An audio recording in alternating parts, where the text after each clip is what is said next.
বেগম খালেদা জিয়ার সরকার কৃষিকে প্রণোদনা দেওয়ার জন্য 8%, শতকরা 8 ভাগ তিনি কৃষিতে দিয়েছিলেন, কি বলে কৃষির সুদ নির্ধারণ করেছিলেন। প্রণোদনা দেওয়ার জন্য শুধুমাত্র শতকরা 2 ভাগ, অনলি 2% তিনি সুদ নির্ধারণ করেছিলেন বেগম খালেদা জিয়ার আমলে। আমি দুজন রাষ্ট্রনায়ক বলি, দেশনায়ক বলি, দেশের প্রধান, এই পয়লা বৈশাখের সাথে তাদের অবদান জড়িত। একটি হচ্ছে দিল্লির বাদশাহ আকবর, যিনি সেই সময়কার যে পদ্ধতি চন্দ্রপঞ্জিকা বা লুনার ক্যালেন্ডার, এটাতে কৃষকদের খুব অসুবিধা হতো, কারণ লুনার ক্যালেন্ডার সবসময় ঘুরত একই ঋতুতে একই সময়ে, মানে সেটা সেই মাসগুলো থাকতো না, মাসগুলো ঘুরত। ফলে কৃষকদের উৎপাদন এবং খাজনা দেওয়াতে বাধাগ্রস্ত হতো। এটা চিন্তা করে সম্রাট আকবর এই পয়লা বৈশাখ বাংলা সন, যেটা আমরা বলি, এটা তিনি প্রবর্তন করলেন। এবং এতে বিরাট একটা সুবিধা হয়েছিল কার? কৃষকের। কৃষক তার উৎপাদিত পণ্য বিক্রি করে সরকারের দেয় যে খাজনা সেটা দিতে পারত।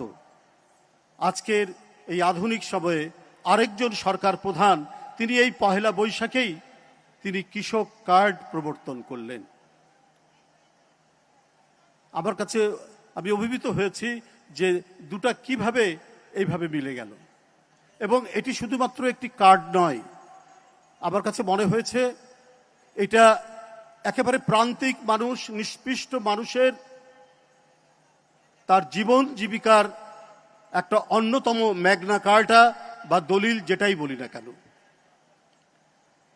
আমরা শুনেছি যে বা জানি যে এই কার্ডে বছরে 2,500 টাকা দেওয়া হবে, তাই নয়, এটা প্রাক পাইলটিং হিসাবে সেটা দেওয়া হচ্ছে। কিন্তু এই কার্ড যে একটা মানে জীবন জীবিকার বার্তা, একজন কৃষক এই কার্ড থেকে সে অত্যন্ত স্বল্প কষ্টে সে ঋণ পাবে এক সময়।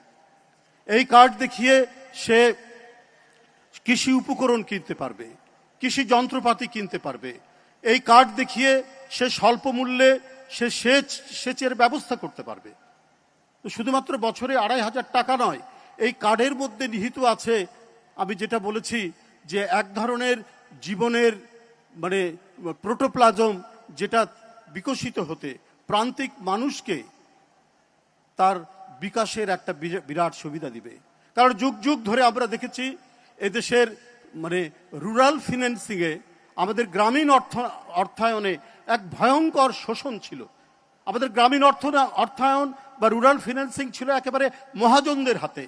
5 টাকা ঋণ দিয়ে এক সময় সেটা 200 টাকা 500 টাকা হতো। 200 টাকা একটা গরিব কৃষক কখনোই চোখে দেখতো না, কিন্তু তার সেটা মানে সুদ, তস্য সুদ এবং চক্রবৃদ্ধি হারে তাকে দিতে হতো। পরে সে জমি বিক্রি করে দিত, তার সর্বস্ব নিঃশেষ হয়ে যেত। সেই জায়গায় আসলো আধুনিক ব্যাংক ব্যবস্থা।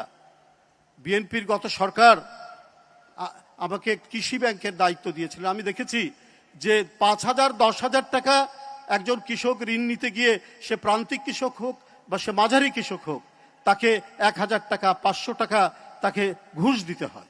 দেখেছি অনেক কৃষক আমাকে অভিযোগ করেছে, আমি শুনেছি। তাহলে বেগম খালেদা জিয়ার সরকার কৃষিকে প্রণোদনা দেওয়ার জন্য 8%, শতকরা 8 ভাগ তিনি কৃষিতে দিয়েছিলেন, কি বলে কৃষির সুদ নির্ধারণ করেছিলেন। শুধু তাই নয়, তিনি ইম্পোর্ট সাবস্টিটিউট, যেমন ধরুন যেগুলো করা যেতে পারে, আদা, রসুন, মশলা জাতীয় যে সমস্ত ফসল, সেই ফসলকে প্রণোদনা দেওয়ার জন্য শুধুমাত্র শতকরা 2 ভাগ, অনলি 2% তিনি সুদ নির্ধারণ করেছিলেন বেগম খালেদা জিয়া।